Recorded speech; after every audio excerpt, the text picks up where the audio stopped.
अक्सर कहा जाता है कि कोई भी शख्स जन्म से अपराधी नहीं होता है।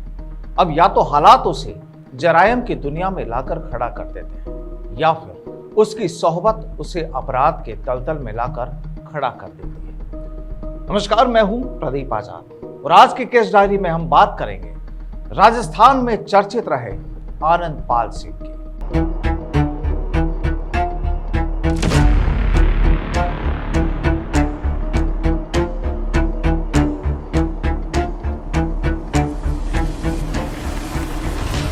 शरीर पर चमकता हुआ कोट, आंखों पर काला चश्मा और सिर पर गोल हेड और साथ ही चारों तरफ खाकी वर्दी वालों का पहरा। दरअसल जब भी आनंद पाल सिंह की बात होती है तो अक्सर यही तस्वीर सामने आती है।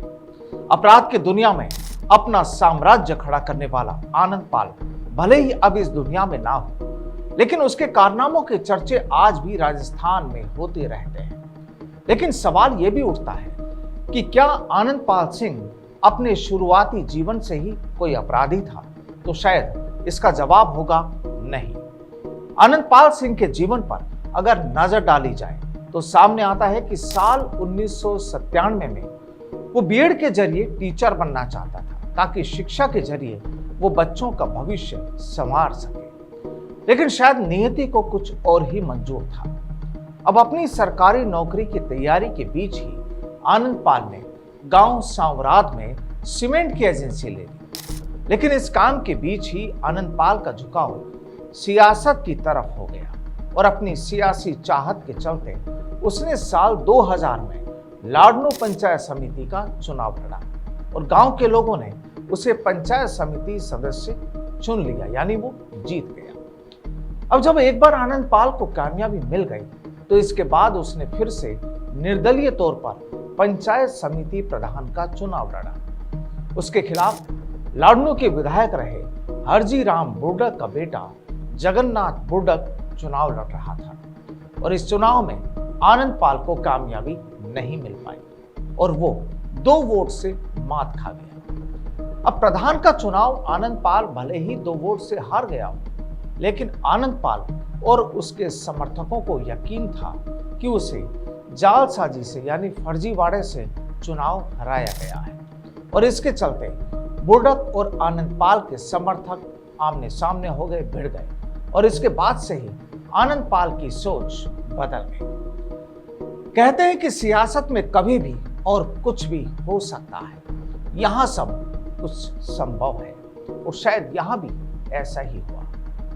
बताया जाता है कि चुनावी रंजिश के बाद आनंद पाल पर कई केस दर्ज हुए और आरोप ये भी लगे कि आनंद पाल को पुलिस ने टॉर्चर भी किया। अब जब इतना सब कुछ हुआ तो उसके बाद आनंद पाल ने अपराध की दुनिया में कदम रख दिया। चर्चाएं ये भी है, लेकिन आनंद पाल जुर्म की दुनिया में तब कुख्यात हुआ जब साल 2006 में 2 छात्र नेता गोपाल फोगावट और जीवन राम गोदारा की हत्या कर दी गई।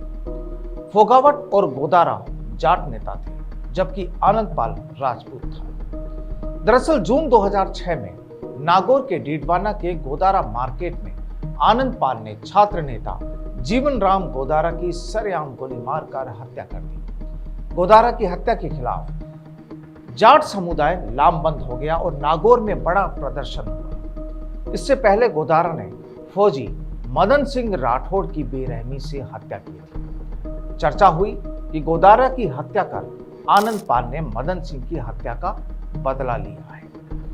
आनंद पाल सिंह पर आरोप यह भी लगा कि अप्रैल 2006 में उसने बलबीर बानुड़ा के साथ मिलकर एबीवीपी के छात्र नेता गोपाल फोगावट की हत्या की थी। वहीं दूसरी ओर कहा यह भी जाता है कि बलबीर बानुड़ा के साले विजय पाल की हत्या एसएफआई के छात्र नेता रहे और फोगावट के करीबी राजू ठेठ ने की थी। हत्या के बाद राजू ठेठ फोगावट की शरण में चला गया था। आपको बता दें कि इस घटना के बाद राजस्थान में 2 गैंग तैयार हो गई। एक आनंद पाल की अगुवाई वाली आनंद पाल गैंग और दूसरी राजू ठेठ की अगुवाई वाली राजू ठेठ गैंग। और ये सबसे दिलचस्प बात ये कि ये दोनों ही गैंग शराब तस्करी के गोरख धंधे में जुड़ी हुई थी। जाहिर था कि इससे सूबे में गैंगवार बढ़ने लगी थी और कहा तो यह भी जाता है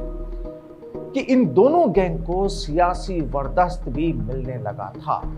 जाहिर है कि इस तरह के मामलों के बाद आनंदपाल सिंह का नाम राजस्थान में चर्चाओं में आ गया और राजस्थान के नागौर जिले की लाडनू तहसील के एक छोटे से गांव के रहने वाले आनंदपाल सिंह पर मर्डर, लूट, वसूली और गैंगवार के करीब 2 दर्जन यानी 24 मामलों की फहरिस्त तैयार हो गई। साल 2006 से अपराध की दुनिया में कदम रखने वाले आनंदपाल पर डीडवाना में दर्ज 13 मामलों में से 8 में उसे भगोड़ा घोषित कर दिया गया था।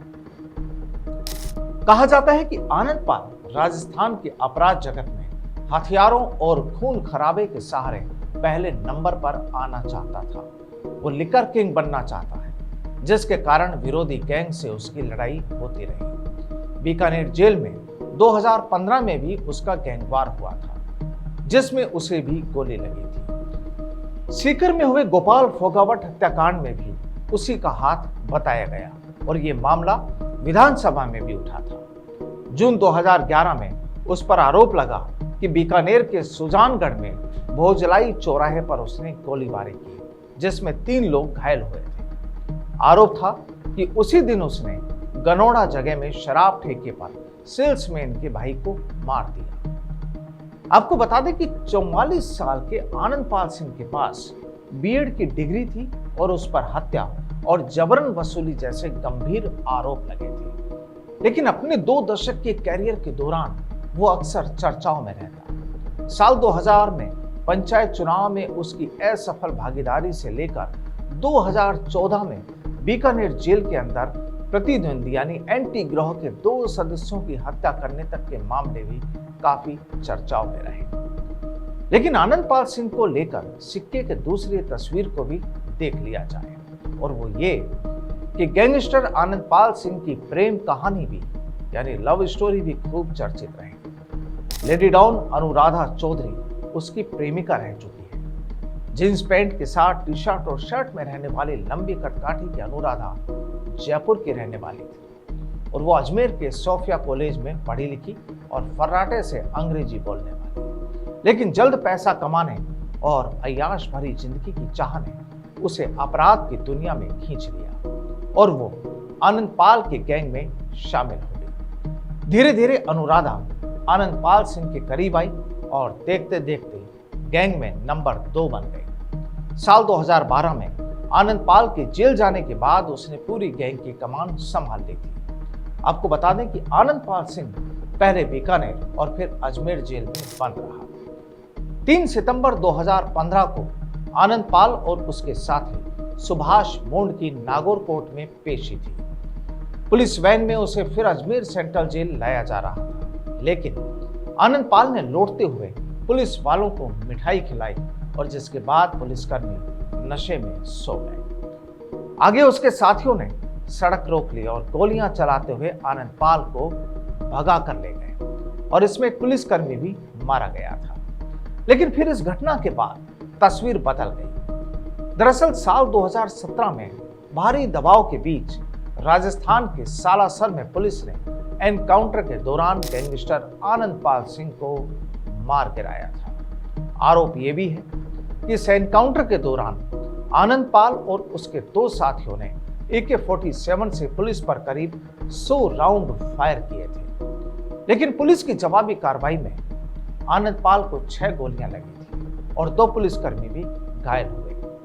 दरअसल एसओजी ने आनंदपाल के 2 भाइयों देवेंद्र उर्फ गुट्टू और विक्की को हरियाणा के सिरसा से गिरफ्तार किया था, जिसके बाद उनसे पूछताछ में पता चला कि आनंदपाल सालासर में है और फिर पुलिस कार्रवाई की गई।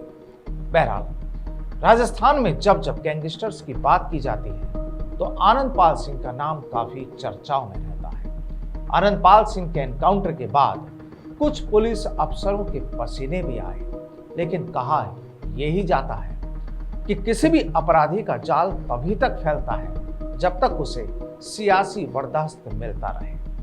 तो आज के केस डायरी में फिलहाल इतना ही। फिर मुलाकात होगी एक नई कहानी के साथ। तब तक के लिए नमस्कार।